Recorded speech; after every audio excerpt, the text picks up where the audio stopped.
Hey everybody, Mr. Fortin here. Yesterday I passed back this quiz, this chapter 3 quiz, simplifying and solving. And now that's a big one, right? That's something that's really the core of algebra, right? We see x squared here, we see x's, we see y's. And what do we do when we multiply these things? How do we use these to solve equations? Okay, so this was a big quiz. I'm going to go over a lot of it, but I'm really going to focus on the core problems.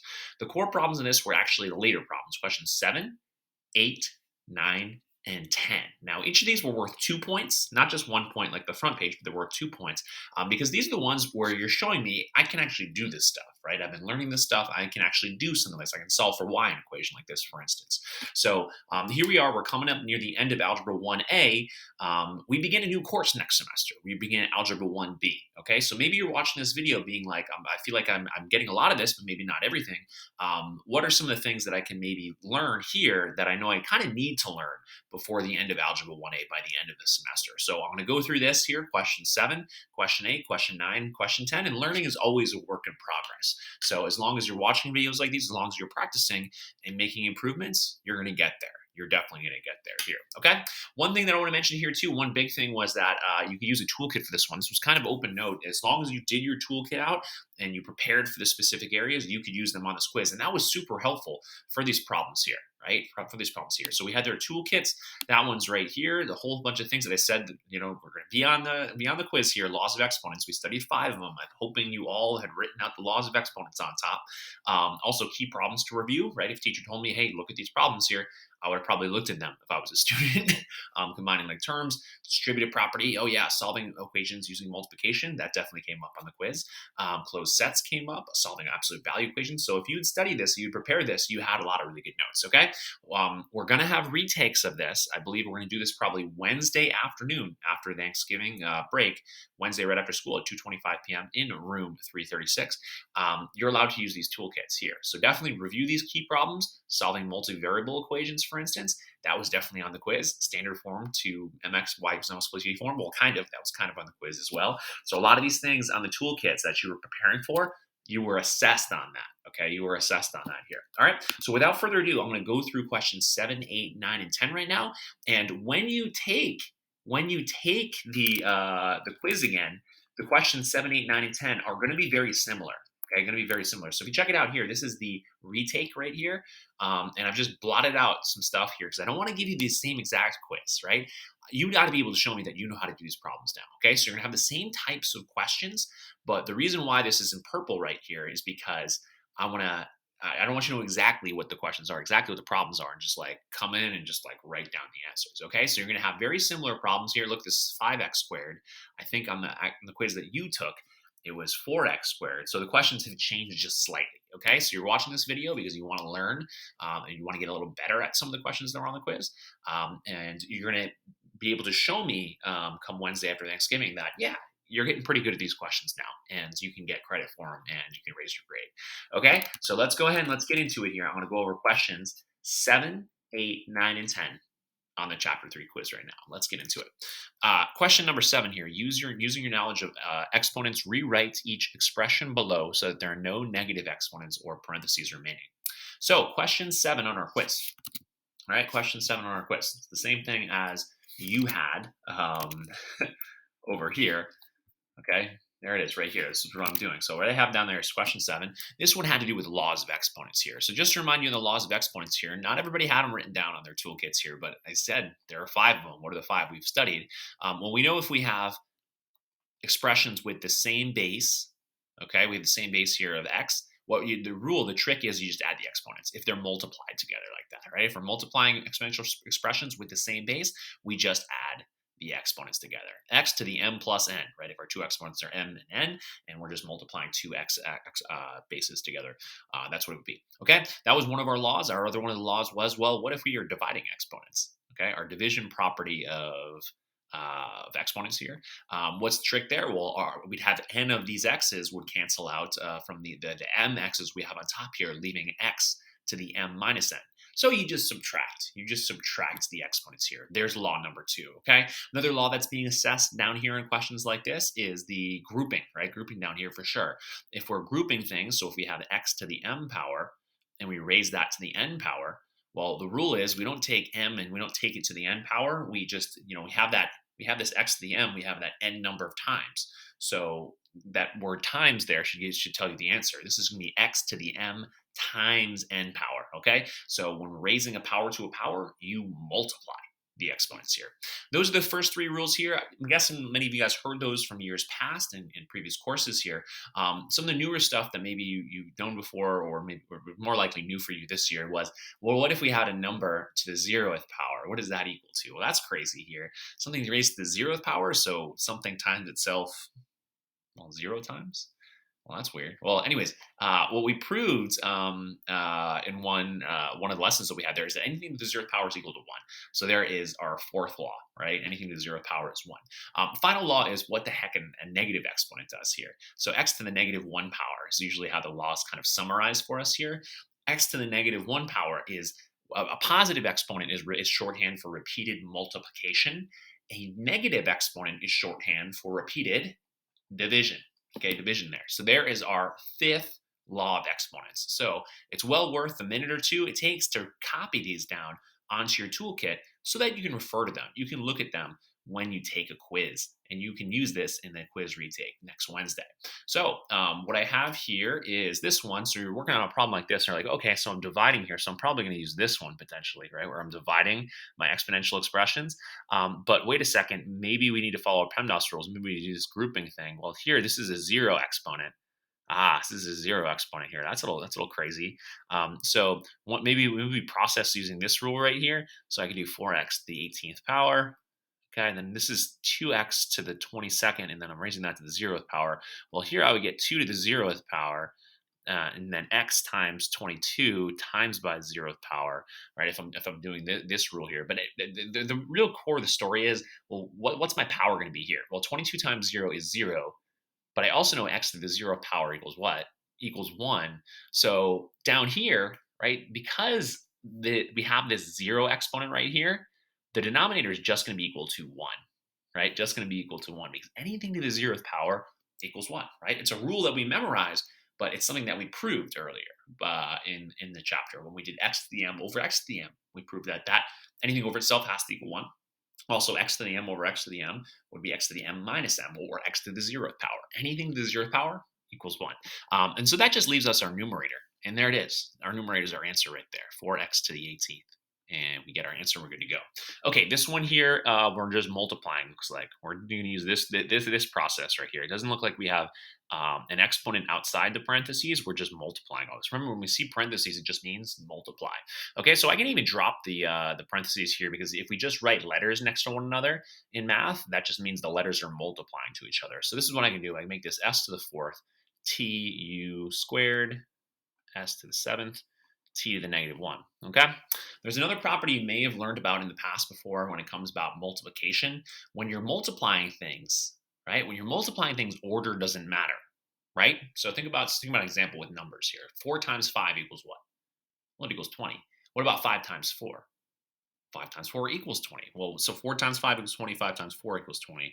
So it doesn't matter which way your numbers are when you're multiplying things here. So one thing you can do here is you can put the little variables like the s's next to each other if you want to. I can put s to the 4th next to s to the 7th, and then maybe it's easier to figure out what I need to do next to simplify. Then I can put my t's next to each other. I have a t and then another t to the negative 1. And then here I have u squared down here. Okay, so I have all that stuff here. So I'm trying to simplify this, trying to figure out how many t's I have. Well, here, sorry, how many t's I have, I can get to that later. I'll figure out how many s's I have right here. Well, so this is this process right here. If I have multiplying things that have the same base, I just add the exponents. Okay, so what I'm going to get here is when I do this, okay, this is going to simplify to s to the 6th. Okay, and then I have t. Ooh, what's t again? T to what power? This is t to the 1st power, right? If we don't see an exponent there, it just means take that variable or take that number to the 1st power. So here I go t to the 1st times t to the negative 1st. Oops, same thing up here. What's 1 minus 1? It's 0. Okay, what's t to the 0th power? Well, anything to 0th power equals 1. So here, this just becomes a 1 right here. This is just a 1 right here. And if I'm multiplying something by 1, it stays the same. So this just kind of goes away, right? Goes away here. Okay, and then I'm just left with u squared there at the end. So I got s to the 6th, u squared. And we got our answer right here. Okay, this one here is, well, it looks like we have a power to a power situation. Okay, power to a power situation right there. One of the tricky things is this is, right, one way I could have rewritten this out is to think to myself, this is 3w to the negative 2 times by 3w to the negative 2 times by 3w to the negative 2 times by 3w to the negative 2. Why is it that? Right? Why is it equivalent to this? Well, this is the fourth power here. So what this is saying is the base here, this whole thing is the base of this exponent right here. It's 3w to the negative 2 power. Multiply that 4 times in a row because that's to the fourth power here. Okay, so the point I'm trying to make is here, this 3 number is going to grow as well. Look at how many 3's I have. 1, 2, 3, 4. So this is going to be 3 times 3 times 3 times 3 is going to be the front number, or 3 to the fourth power. Okay, so everything inside this whole thing is the base of that 4 exponent. So all of these things here get that 4 exponent. So this is going to simplify to 3 to the fourth power and w to the negative 2 times by fourth power. That's what it's going to simplify to so far. And then we got to keep working. We got to keep simplifying here. So what we got here is 3 to the fourth is 81. Okay, 3 squared is 9. 3 to the third power would be 27, right? 'Cause 9 times 3 is 27. Multiplied by 3 again, 27 times 3 would be 81. And then we have here w to the negative 8 power. Okay, because this is negative 2 times 4 is negative 8. And look, our directions here we got to go back to the directions here. It says that we want there to be no negative exponents. No negative exponents. So we got to go one more step. We got to go one step further here. We got to remember, oh, what do we do when there's negative exponent? Ooh, we move it. We move it to the denominator. It becomes positive. So my answer to this is going to be 81 over w to the 8th power. Yeah, there we go. Okay, this one's a little bit easier here. This one's very quick. I'll be getting done with this in 2 seconds here. This is just going to be this process here, right? M to the negative 3 power, that's the same thing as x to the negative 1 power. So the idea is when we have a negative exponent, that's shorthand for repeated division. Okay, so what this equals here is 1 over, well, we got to divide by m once, got to divide m by n twice, got to divide by m 3 times, right? Because this is negative exponent, m to the negative 3 power, or, right, m times n is just to the third power. So this is just 1 over m to the third. Okay, and the shortcut you can do for the future is that when we have a negative exponent, where do you move it? Where do you move that base so the exponent becomes positive? You just have the negative exponent there. You're going to move it to the denominator, and it's going to become a positive exponent. And that's it. That's the shortcut here. All right. Next question here. We got number 8 here. Solve the absolute value equation, and they got it all listed out here.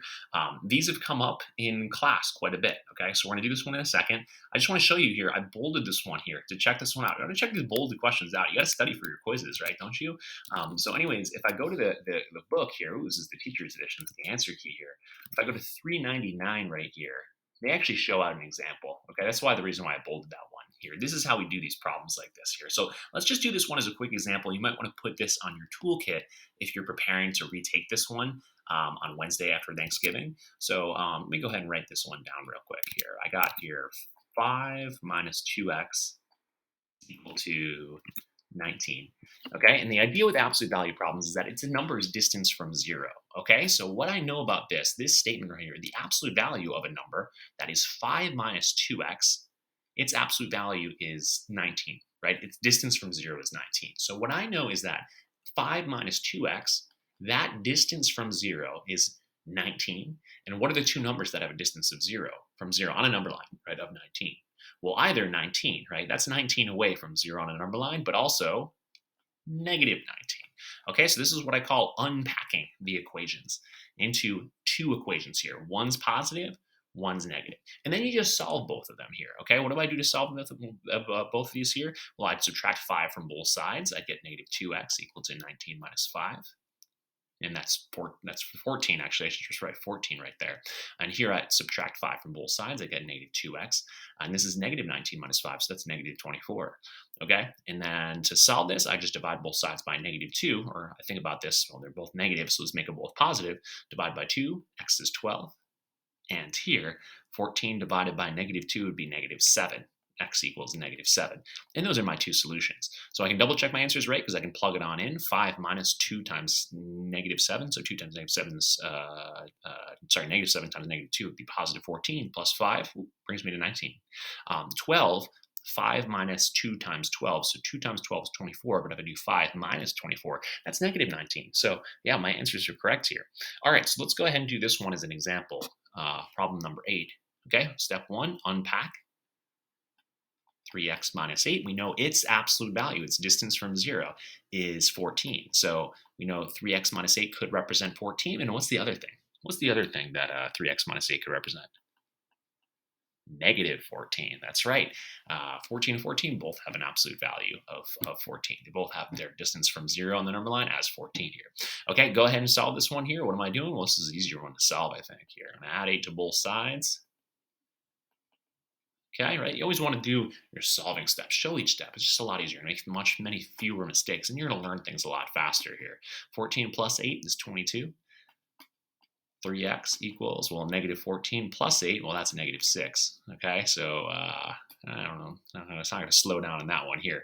Okay, 3 divided by 3 to get down to isolate x. 22 divided by 3, well, 3 doesn't go into 22. What's 3 go into? It's around 22. Well, 3 goes into 21 7 times, and then we'd have a remainder of 1, so it'd be 7 1/3. Here, negative 6 divided by 3, well, that's just negative 2. And we have our answers there. Okay, that's me if you have any questions about that. I'm going to keep moving. All right, 2 more questions to go over with you guys here. Number 9 and number 10. So this one here on your toolkit, this is where you want to fill out some examples. This is solving equations using multiplication, the generic rectangle or the distributive property. These that's key problems to review with these ones: 377, 390, 3102. So let's look at one of them, whatever's closer here. Yeah, 3102 right here. All right, check it out. Look, we had some problems that were kind of just like this top one, at least. The bottom one, maybe we had to go to another one to review. Maybe 390 would have something like that. Yeah, oh no, 377. All right, calling this one here. I just don't want that many of these problems here. 377, going a little too far. Yeah, this is very, very similar to the bottom one here. So anyways, these ones here, I'm just going to use some examples, but you want to fill out, maybe add 377 to your toolkit. I don't know, or this example toolkit. Okay, so let's do this one here. This is solving equations using multiplication, okay? When we see parentheses in math, right, when we see parentheses, what are we going to want to do? Right, we're going to want to multiply, right? Parentheses, what's outside there, that gets multiplied in to what's the inside of the parentheses. That's called the distributive property. Right? Distributive property is this. Well, you have a number on the outside. Okay, this a thing, it's getting multiplied to both the terms on the inside, right? So this is going to equal a times b plus a times c. Okay, it distributes, right? It's passed in the inside, and what does it do? It multiplies, because when you see parentheses, you multiply in math. Okay, so negative 2 times x. I have x negative 2 times. Well, that's just going to be negative 2 x's. Negative 2 times by negative 4, we got to read this not as a minus a positive 4. We read this as a negative 4 here. Negative 2 times negative 4. 2 negatives multiplied to each other become a positive. Okay, so that's going to be positive 8. That's going to equal to negative 6. And now this becomes a pretty easy equation to solve here. It's just going to one of those 2-step problems. Okay, simplify away from x. Okay, I'm not going to deal with the negative 2 yet. That's touching x right there. So if I start away from x, I'm going to subtract 8 from both sides. And I'm going to get negative 2 is equal to negative 14. And then last step, well, I got negative 2 x's. I gotta figure out how much 1x is equal to. Well, I'm just gonna divide both sides by negative 2, right? You divide both sides by that front number. Once you have the x term by itself, negative 14 divided by negative 2 is 7. And that's what I get for my answer here. Check, right? Check. We want to check to see if our solution is right. How can we check to make sure our solution is right? Well, we had this equation, and why do we care what x is? Well, x is the freaking number that makes this equation true. So let's see if it actually did make this equation true. We're going to take this number 7 and we're going to plug it on in, plug it on in for the x right there. And we're going to leave everything else in that equation, and we're going to see, does this actually make a true statement? Is this math sentence actually true? And let's do it here. So we can do our PEMDAS rules. Negative 7 minus 4 is 3. We still have that negative 2 on the outside. And remember, when we see parentheses, that means multiply here. Negative 2 times 3 is negative 6. And that is indeed next to negative 6. And we can show the check. We're good to go. Because we know this is true, we know 7 is a solution. And we can move on with our lives here. Okay? This one here, very close to problem 477. You did there, problem C, like other stuff like that. And something you should be able to do right now, because here we see 2 terms times 2 terms. This is a binomial times a binomial. Okay, so then this one here, this is area as a product, or is it area as a sum? Well, it's area as a product because we see those parentheses. So what you can do here is use a generic rectangle to help you multiply here. Okay, so I can do 4x plus 2 times by x minus 5 and I can just do the multiplication to figure out what this equals as a sum. Remember, the outside is the product, the inside is the sum. Okay, the outside multiplies in to figure out what our sum is of the answer here. Okay, 2 times x is just 2x. 4x times x, well, 4 times 1, right? 4 times 1 would be 4. X times x is x squared, so this would be 4x squared up here. Okay, and then 4x times negative 5x, well, 4 times negative 5 is negative 20, and then x, well, there's no x here, just x to the 0th power technically, but anyways, this is just negative 20x here, okay? And then 2 times negative 5, that's negative 10, okay? That's negative 10 here. Okay, so what I can do is, I know that this is my product, and my product's on the outside. What I'm doing to solve this problem is I'm changing it to a sum first so that I can start eliminating the terms here, right? Subtracting things from both sides and whatnot here. When you have parentheses, you don't really want to be subtracting things from both sides. It's a little bit complicated for me to explain really quickly why, but I can explain that at some point here. When you have parentheses, don't subtract in and out of them. Like that I got some people on here. So anyways, let's check out the next one here. 4x squared plus 26 is equal to 4x squared. So 4x squared plus 26, I got this side here, and then I'm writing my sum. Look, I'm writing my sum right here. 4x squared, and then here I have 2x and negative 20x. That's negative 18x. And then I have negative 10, right? Negative 10 right there, okay? So what I did is I just changed from a product to a sum, right? Sum's right here. Now I got it here. Because now I can start peeling things away, knocking things off until I got x by itself on one side here. So that's what I want to do. I'm going to solve for that x right there. How am I going to do that? Well, I'm going to start getting rid of things that are on the right side. For instance, I can actually get rid of this negative 4x squared. Why can I get rid of it? Why can I subtract that out? Well, I can subtract that out on this side too to keep my equation balanced. So when I see the same exact terms on both sides of the equation, yeah, I can just subtract them on out. Right? They're just going to cancel each other out. I can subtract both from both sides of that equation. They both go away. And that makes it a more simple equation. 26 is equal to negative 18x minus 10. Okay, so now I have this over here. What am I going to do next? Well, I think I'm going to get rid of this negative 10 because this negative 18 is touching the x. So I'm going to add 10 to both sides. Add 10. Okay, and then I get 36 is equal to negative 18x. All right, negative 18x. And look, my equation's almost done here. What can I do to both sides now? I can divide both sides by negative 18. You divide by that number that's touching x now, right? Once you get, this is just called one term left. There's one term here. You just multiply by the front number, which is called the coefficient, and to get rid of the coefficient, because anything divided by itself is equal to 1. So now I have 1x left on this side, and 36 divided by 18 would be 2. 36 divided by negative 18 would be negative 2. And I got my answer of x equals negative 2 here. Show the check, right? You're asked to do this here. This got a little bit funky, but yeah, I got to do it to show me that, you're figuring out, did I actually have a solution here? So remember, when you plug in with parentheses, and I will do this over here as well. Plug in with parentheses. X is going to appear twice on the right side of the equation. Okay, and now I'm going to double check here. Okay, PEMDAS rules, I got to do my exponent first. Some people are having problems with that. They weren't actually doing that. They were multiplying in and squaring. Okay, so 4 times by, well, negative 2 squared would be positive 4 plus 26. Okay, and then here, 4 times negative 2 would be the first thing to do. So that's negative 8 plus 2. That's a plus 2 right there. Times by, and then this was negative 2 plus 5. I can combine those like terms there. I get 3. Okay, 4 times 4, that's 16 plus 26 is equal to negative 8 plus 2 is negative 6 times by 3. Okay, so it looks like I'm going to get this wrong. That's funny that I'm going to get this wrong here. Oh, this is a minus 5 here. Okay, so negative 2 minus 5 would have been negative 7. Oops, so that should be a negative 7 there. All right, I might get it right now because I found my error. Negative 2 minus 5. Remember, x is negative 2. I take away 5. It's negative 7. So now negative 7 times by negative 6. Well, 7 times 6 is 42, and they're both negative. Means it's going to be 42. It's going to be a positive number. And then 16 plus 26, that's 42 also. And we're good to go. We got it. All right, last one, okay? Number 10 here. So it takes me a lot longer to explain these than I would expect you to do them, so that's why this video is so long. But when we come to test retakes, problems are going to be kind of just like these, not the exact problems. You got to show me that you know how to do them, right? Know how to do them now because you're working hard and you're a great student. You're a smart student. You're committing yourself to getting there. Okay. Last one here, solving for y. This will go into the solving multivariable equations box here. Okay, so we did a lot of these. These are all at the end of the chapter. Look at this. All these problems here are problems like 89 and above, right? Really, really kind of high. So let's maybe take a look at one just to prove to you that we have done a few of these ones here. Let's see, we got here 89. Yeah, look all those variables. Solve for r, solve for rho, solve for f.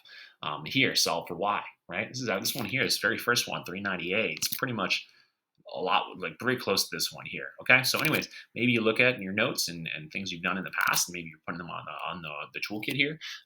But for me, I'm going to do this one right now. Okay, so one thing actually I do when I solve equations a lot of time is that I draw a line here to represent where the equals sign is. Okay, because remember, when you're solving, you're moving stuff from both sides of equals, right? You're going to move stuff to both sides of equals to keep your equations balanced, to figure out what exactly y equals in this situation. Okay, so if I'm doing this one here, I want to figure out what y equals. Well, first of all, I got some trouble here, right? I got some x's here, right? I got an x, I got a 6x here and a 6. I got to get rid of those. Okay, I got to get rid of those. One thing that's going to get rid of the 6x, let's maybe start with that first. If I have a positive 6x on one side here, how do I get rid of it?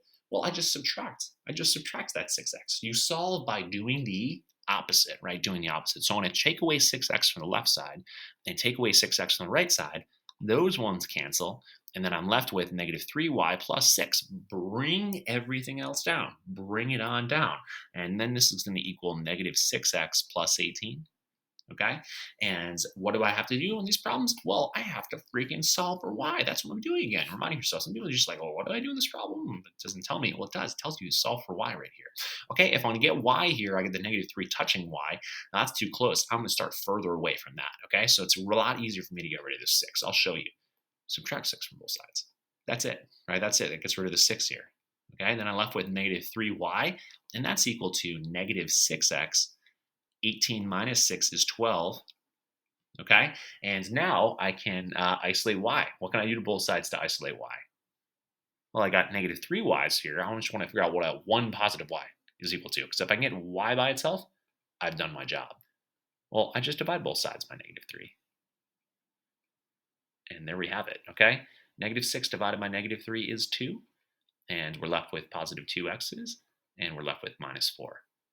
And we have our answer here, okay? This one here, this deals with parentheses. Always when you have the parentheses here, my recommendation is to just distribute, right? Distribute what we have. 4 times y is 4y. 4 times negative 2x is negative 8x here. Okay, so this is sort of testing you, be like, do you know what to do here? Do you know what to distribute? That number in front of the parentheses multiplies to each term inside parentheses, the distributive property, okay? So here I have x equals 2 plus 4y, right? Plus 4y minus 8x. And let's keep solving for y, shall we? Let's keep doing it here, okay? So I want to get rid of that 8x first. I'm going to add 8x from both sides. Okay, x plus 8x, that's 9x. Okay, and then I have 2 plus 4y here. I can get rid of the 2 as well, subtract 2 from both sides. I get 9x minus 2, and that's equal to 4y. Okay, and finally what I'm going to do is I'm going to divide both sides by 4. Divide by 4, okay? And this ends up looking a little bit funky here. Okay, so I got y by itself right here. I'll leave y on the right side. 9x minus 2 over 4. Well, it's a little bit rough here. It's just 9 over 4x. And then negative 2 divided by 4 would actually be negative 0.5. Equal to y, okay? Then they ask you here, right? We did all this work. We got it into y equals something form. Well, this is actually y equals mx plus b. Y equals mx plus b. So we can get our slopes and y-intercepts. Part A, the slope is going to be 2, right? Because this is where my slope is. Slope here. Slope, okay? And then slope's the number that touches x. And y equals mx plus b. And so my slope is 2. And my y-intercept is going to be negative 4. Okay, this one over here, my y-intercept is going to be negative 0.5. And let's go ahead and write that in to get part B, to get a complete answer here. Slope is 9 over 4. And y-intercept is negative 0.5, and that's that. Okay, so hopefully this video was helpful. If you've watched it, if you practice it, right, retry these problems, do them 3-4 times in a row, because what you're going to have during the retake, if you're taking that on Wednesday, is some very, very similar problems to this. So if you feel confident on these problems after trying a few times, you're going to be A-okay on the retake here. Message me if you have any questions. Hopefully you have a great break. I will see you sometime soon.